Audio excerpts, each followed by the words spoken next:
رجب شریف کا مہینہ جو ہے مرحبا، یہ تو بڑا مقدس مہینہ ہے. فرمان مصطفیٰ صلی اللہ علیہ وآلہ وسلم رجب شہر اللہ تعالی و شعبان شہری و رمضان شہر امتی. رجب اللہ پاک کا مہینہ اور شعبان میرا مہینہ اور رمضان میری امت کا مہینہ ہے. یہ بڑی اہمیت کا حامل ہے یہ مہینہ. بزرگان دین فرماتے ہیں رجب میں 3 حروف ہیں، را جیم با. را سے مراد رحمت الہی، جیم سے مراد بندے کا جرم، با سے مراد بر یعنی احسان و بھلائی. وہ اللہ پاک فرماتا ہے میرے بندے کے جرم کو میری رحمت و بھلائی کے درمیان کر دو.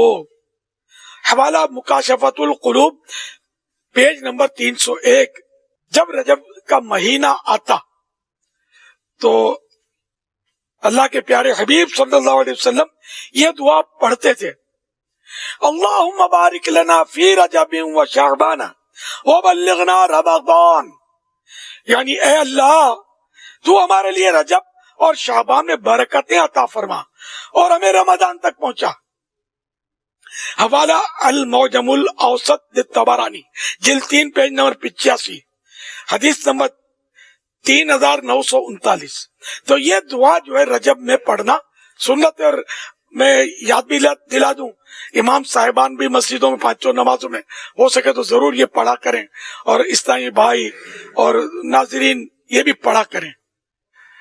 الحمدللہ یہ دعا یاد دہانی کے لیے آپ کو حسن رضا پڑھائیں گے ابھی انشاءاللہ. صلی اللہ علی محمد. اللہم بارک لنا فی رجب و شعبان وبلغنا رمضان. صلی اللہ علی محمد.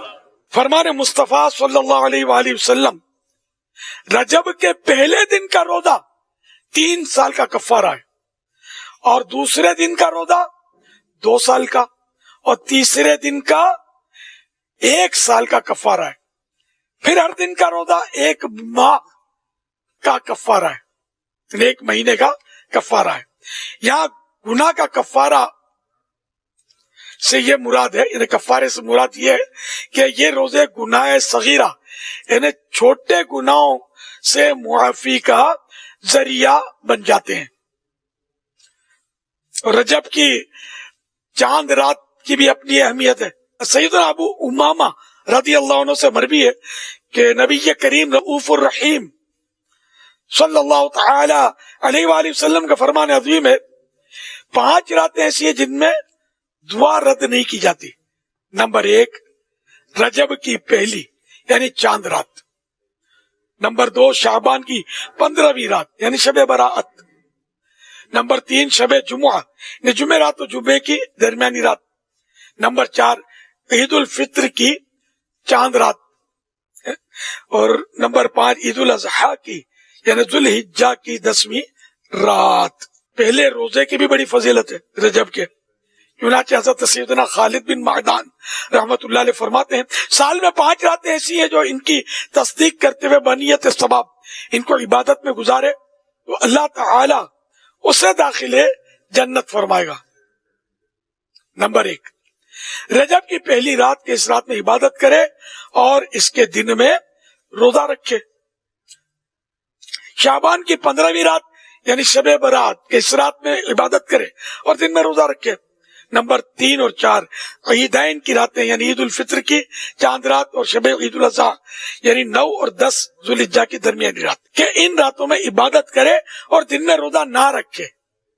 عیدین میں روزہ رکھنا ناجائز ہے ان 2 عیدوں میں. اور 5 شب عاشورہ یعنی محرم الحرام کی 10ویں شب کہ اس رات میں عبادت کرے اور دن میں روزہ رکھے.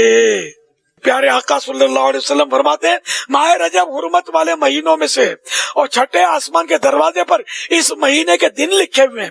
اگر کوئی شخص رجب میں 1 روزہ رکھے اور اسے پرہیزگاری سے پورا کرے تو وہ دروازہ اور وہ روزے والا دن اس بندے کے لیے اللہ پاک سے مغفرت طلب کریں گے اور عرض کریں گے یا اللہ اس بندے کو بخش دے. اور اگر وہ شخص بغیر پرہیزگاری کے روزہ گزارتا ہے تو پھر وہ دروازہ اور دن اس کی بخشش کی درخواست نہیں کریں گے اور شخص سے کہتے ہیں اے بندے تیرے نفس نے تجھے دھوکہ دیا. ما ثبت بالسنہ کی حدیث ہے. تو پیارے پیارے اسلام بھائیوں، معلوم ہوا کہ روزے سے مقصود صرف بھوکا پیاسا رہنا نہیں، تمام اعضاء کو گناہوں سے بچانا بھی ہے. اگر روزہ رکھنے کے باوجود بھی گناہوں کا سلسلہ جاری رہا تو پھر محرومی ہے. بہرحال یہ کہ یہ روزہ رکھنے کا مہینہ آ گیا ہے، روزہ رکھنے والے عاشقان رسول کمر باندھے اور رجب شریف کے روزے رکھنے چاہیے، شعبان کے رکھنے چاہیے. تو انشاءاللہ اس طرح رمضان شریف کے روزے اور بھی آسان ہو جائیں گے.